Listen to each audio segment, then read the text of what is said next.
Friends, as we prepare to begin returning to in-person worship on Sunday, June 7th, and knowing that for the health and safety of our church, we will not be able to celebrate the Lord's Supper together for the time being, I'm inviting you to celebrate communion with us this Sunday, May 31st, online.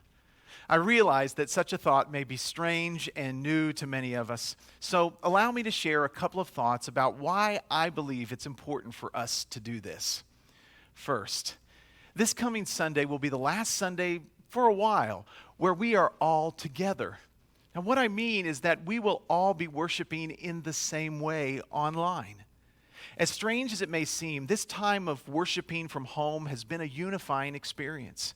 We've all been gathered into worship in new and unexpected ways. We've all been part of a learning process as a church of how we can continue worshiping even in difficult times. We've journeyed through technical problems and feelings of isolation together. And we've come through this experience better together. For the next phase in our journey, some will be worshiping in person at the church, and others will continue worshiping online from home. That feeling of unity in strangeness may dissipate as our experiences of this next phase vary. And so, on this last Sunday of worshiping in this new way, we believe that it's appropriate to share in the Lord's Supper, that radical sacrament that envisions all the world being gathered together from every corner of the earth around the heavenly feast. Secondly, this Sunday is Pentecost, that day when the Holy Spirit burst out from a small room where the disciples were gathered into all the world. I think then that this Sunday is a perfect day to demonstrate that the Holy Spirit isn't contained in one room and around one physical table. The Holy Spirit gathers us around Christ's table and allows for us to meet Him there. That same Spirit can transform our many tables into one glorious table.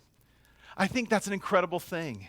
And so I invite you to join us this Sunday at both the 8:45 and 11 a.m. services as we celebrate communion together.